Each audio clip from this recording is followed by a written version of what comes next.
Hey everyone, and welcome to This Explainer. Today we're exploring a massively critical theme, strategic intelligence and the dynamics of digital change. We're going to unpack exactly what it takes to actually survive and thrive in the modern digital economy. It's a really fascinating journey that takes us all the way from cold, raw data at the bottom, straight up to warm human wisdom at the top. I am incredibly excited to guide you through this, so let's get started. It's the million-dollar question, isn't it?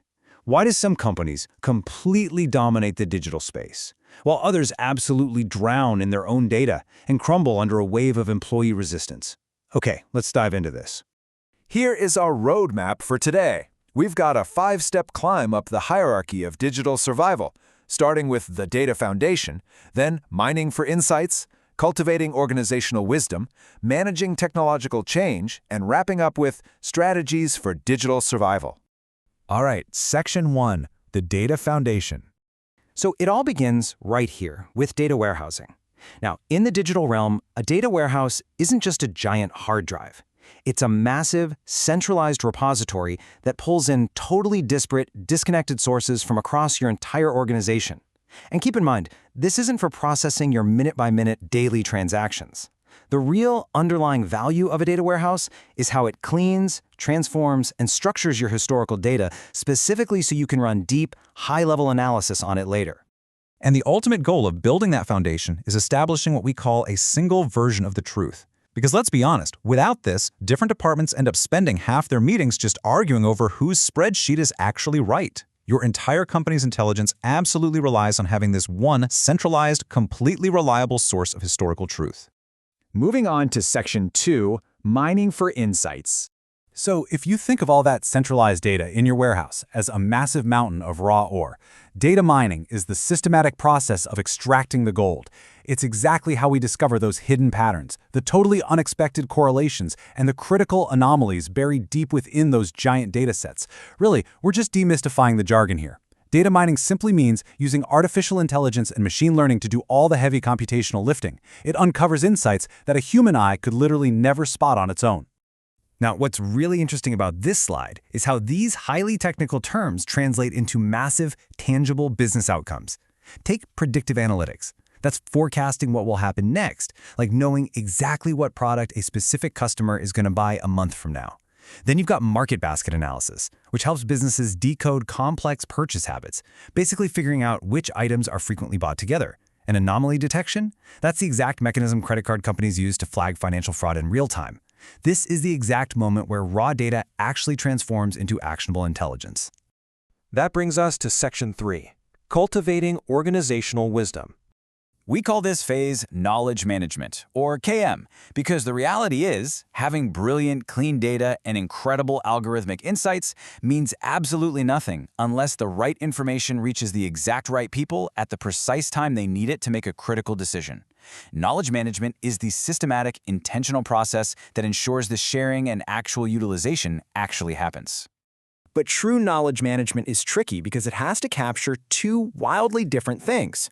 On one side, you have explicit knowledge. These are your manuals, your databases, the formal quarterly reports, basically the tangible stuff you can easily drop into a shared folder. But on the flip side, you have tacit knowledge. And this is the implicit know-how. It's the deep expertise and the gut intuition that is firmly locked away inside your employees' heads.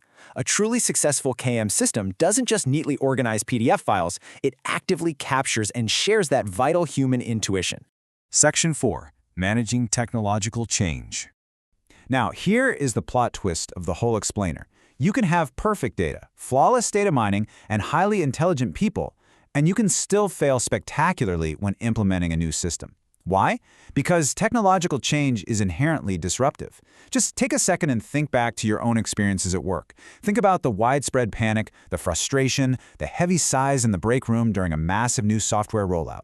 Success doesn't just mean a software install went without any technical glitches. It requires a really delicate, deliberate balance between technical implementation and your organization's unique human culture. The strategic blueprint for actually managing this change requires 5 distinct steps. Step 1 is diagnosis and assessment, figuring out the true need, like finally replacing that clunky legacy system. Step 2 is strategic planning, where you define clear goals around efficiency or maybe innovation. Step 3 is change management, which is all about the critical human element. Step 4 is implementation. And specifically, you want to pilot the tech in a small department first to iron out the operational friction. And finally, step 5 is monitoring and iteration using your key performance indicators. So the crucial point is that this third step, the human element, is entirely about human psychology. It relies on crystal clear communication. Leadership has to articulate the why behind the change, not just the how. You have to deliberately reduce the natural fear and resistance that employees feel when their daily routines get upended. I mean, we've all seen people secretly hiding and updating their old spreadsheets when a new system rolls out, right? You mitigate that fear by ensuring robust training and upskilling, so they actually feel confident and empowered rather than threatened by the new tools. And finally, Section 5, Strategies for Digital Survival. Let's look at some practical strategies for success straight from the research. First up, cultivate an agile culture where employees are taught to see technology as a powerful enabler, not a robotic replacement. Second, leadership commitment. And listen, this one is non-negotiable. Management absolutely cannot just mandate a new system from on high. They have to actively model its use themselves if they want to drive actual company-wide adoption. Third, incentivize adaptation.